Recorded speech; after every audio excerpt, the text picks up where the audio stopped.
राधे राधे मित्रों। Return of कहानी आपके लिए लेकर आए हैं आज की नई कहानी। तो चलिए शुरू करते हैं। दादी, आप ऊपर के कमरे में जाओ, मेरे दोस्त आ रहे हैं, मोहित के बेटे करण ने बड़े बेरुखी से कहा। मोहित बहुत परेशान था। उसे समझ नहीं आ रहा था कि वो इस परिस्थिति से कैसे निपटे।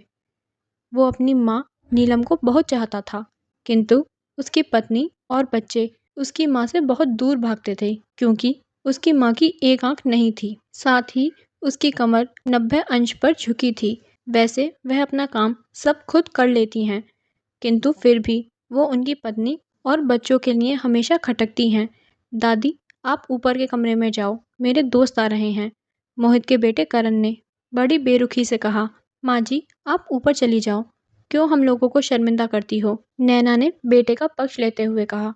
बेचारी नीलम जी चुपचाप उठकर जीने के सहारे ऊपर जाने लगी। कमर झुकी होने के कारण उन्हें ऊपर चढ़ने में बहुत परेशानी हो रही थी, किंतु वो पूरी ताकत से ऊपर के एक अकेले कोने वाले कमरे में जाकर बैठ गईं। मोहित बाजू के कमरे से सब सुन रहा था। उसे कष्ट हो रहा था कि उसकी माँ को अपमानित होना पड़ रहा है, किंतु वो असहाय था। अगर वो कुछ कहता है तो पत्नी और बच्चे उस पर चिल्लाने लगते हैं। दूसरे उनके तर्क भी सही लगते हैं। चूंकि वो एक सरकारी अधिकारी था, उसका सामाजिक स्तर बहुत ऊंचा था।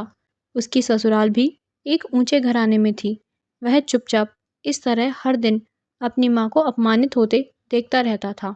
रात को मोहित की पत्नी ने कहा, देखो जी, अब कुछ करो, कल कलेक्टर साहब की पत्नी आई थी। माँ जी अपनी देसी धुनधारा में उनसे मिली, मुझे बहुत शर्म आ रही थी, बताते हुए कि ये मेरी सास हैं। मैंने कह दिया दूर की रिश्तेदार हैं, इलाज कराने आई हैं। मोहित को रोना आ गया, किंतु फिर भी वह चुप रहा। उसे समझ में नहीं आ रहा था वो क्या करे। अपने बेटे की मना स्थिति को नीलम जी अच्छी तरह से जानती थीं और बेटे को कोई कष्ट ना हो, इसलिए वो हर बात को चुपचाप सह लेती थीं। मोहित बहुत उदास रहने लगा। एक तरफ परिवार और सामाजिक स्तर पर जीने की प्रतिबद्धता थी, तो दूसरी ओर माँ। आखिर माँ से अपने बेटे की यह हालत नहीं देखी गई। एक दिन उन्होंने अपने बेटे से कहा, मोहित, बहुत दिन हो गए हैं, मैं अपने गांव जाना चाहती हूँ, मुझे वहाँ पहुँचा दो, मेरा यहाँ मन नहीं लग रहा है।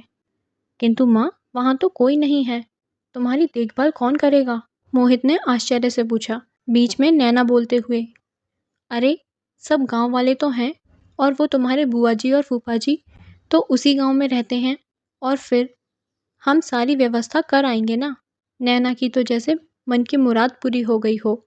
हाँ बेटा, बहू सही कह रही है, नीलम जी ने लंबी सांस लेते हुए कहा।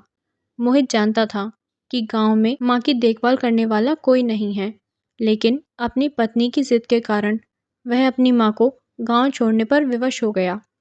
माँ को गांव छोड़कर आते वक्त उसे रोना आ रहा था तथा अपनी बेबसी पर गुस्सा भी आ रहा था, किंतु परिवार, पत्नी और समाज ने उसके इन मनोभावों को दबा दिया और वो सुकून सा महसूस करने लगा। कुछ दिनों बाद उसके मामा, जो कनाडा में रहते थे, आने वाले थे। जब मोहित बहुत छोटा था तभी वो कनाडा रहने चले गए थे। उसके बाद वो अब भारत आने वाले हैं। पूरा परिवार और आस पड़ोस बहुत उत्साहित था। कनाडा से मोहित के डॉक्टर मामा आ रहे थे। डॉक्टर हिमांशु ने जैसे ही घर में कदम रखा, सबने मिलकर बहुत उत्साह से उनका स्वागत किया। क्यों मोहित, दीदी नहीं दिख रही, कहाँ हैं? डॉक्टर हिमांश ने उत्सुकता पूर्वक पूछा। जी वो गांव में रहती हैं, यहाँ उनका मन नहीं लगा, नैना ने सपाट लहजे में उत्तर दिया। डॉक्टर हिमांश ने मोहित की ओर देखा। मोहित ने अपनी आंखें नीचे झुका लीं। डॉक्टर हिमांश सब समझ गए। बोले, कल हम सब लोग दीदी से मिलने गांव चलेंगे। दूसरे दिन सभी लोग गांव के घर में पहुंचे। देखा, नीलम जी को बहुत तेज बुखार है और वो पलंग पर असहाय पड़ी हैं। डॉक्टर हिमांश दौड़कर नीलम जी के पास गए, उनके पैर छूकर रोने लगे। नीलम जी की ये हालत उनकी कल्पना से परे थी। वाह बेटा मोहित, तूने तो नाम उजागर कर दिया। अपनी माँ की ये हालत देखकर तुझे तो शर्म भी नहीं आ रही होगी। डॉक्टर हिमांश ने मोहित को लगभग डांटते हुए कहा। नहीं भाई, मोहित का कोई दोष नहीं है, मैं खुद गांव आई थी। नीलम ने अपने बेटे का बचाव किया। मुझे सब पता चल गया दीदी। आप चुप रहो। क्यों बहू, तुम्हें अपनी सास की कुरूपता पसंद नहीं है? समाज में तुम्हें नीचा देखना पड़ता है ना? डॉक्टर हिमांश ने नैना की ओर गुस्से से देखा। नैना झुकी नज़रों से मोहित को देखने लगी।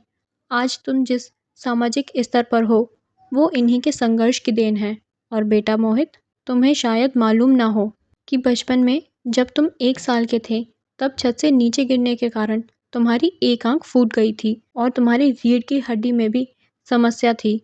तब तुम्हारी इस कुरूप माँ ने अपनी एक आंख और अपना बोन मैरो तुम्हें देकर इतना सुंदर स्वरूप दिया था। नैना बेटा, इतने सालों तक संघर्ष करके बेटे को सरकारी अधिकारी बनाने वाली इस संघर्षशील औरत की तुम लोगों ने यह दशा कर दी। तुम्हें ईश्वर कभी माफ़ नहीं करेगा। डॉक्टर हिमांश की आंखों से आंसू बह रहे थे। अब दीदी, आप मेरे साथ कनाडा जाएंगी, यहाँ इन स्वार्थी लोगों के बीच नहीं रहेंगी। डॉक्टर हिमांश ने नीलम जी से कहा। मोहित को तो काटो खून नहीं था। डॉक्टर हिमांश जो उसके मामा थे, उन्होंने जो राज बताया उसके बाद तो मोहित को लग रहा था कि उससे ज़्यादा पापी इंसान इस दुनिया में कोई नहीं है। वह दौड़ता गया और नीलम जी के कदमों में लिपट गया। माँ, मेरा अपराध क्षमा नहीं किया जा सकता। मैंने जानबूझकर चुप्पी साधे रहा, आपका अपमान करवाता रहा। अब सिर्फ आप ही उस घर में मेरे साथ रहेंगी और कोई नहीं। मोहित ने घूरते हुए अपनी पत्नी और बच्चों को देखा। नैना को भी बहुत पश्चाताप हो रहा था, किंतु उसकी हिम्मत नहीं हो रही थी कि वो नीलम जी से आंखें मिलाए। नीलम जी उसकी मनःस्थिति को समझ गईं। उन्होंने नैना को पुचकारते हुए अपने पास बुलाया। मोहित को डांटते हुए कहा, खबरदार, जो मेरी बहू को मुझसे अलग करने की कोशिश की तो तुझे ही घर से बाहर निकाल दूंगी। नैना और बच्चों ने नीलम जी के पैर पकड़ते हुए अपने व्यवहार पर माफ़ी मांगी और माँ के हृदय ने सबको माफ़ कर दिया। माँ बाप अपने बच्चों को दुनिया में सबसे सुंदर और प्यारा मानते हैं, चाहे वह किसी भी रंग रूप के हों। बल्कि कई बच्चे तो शारीरिक रूप से अपंग होते हैं, फिर भी माँ बाप को उन्हें पालने में शर्म नहीं आती। बल्कि कोई अगर उनके बच्चे को कुछ कहता है तो बर्दाश्त नहीं कर सकते। पर आजकल के बच्चे जब माँ बाप बूढ़े हो जाते हैं तो उनको दुनिया में अपने साथ घुमाने में शर्म आती है।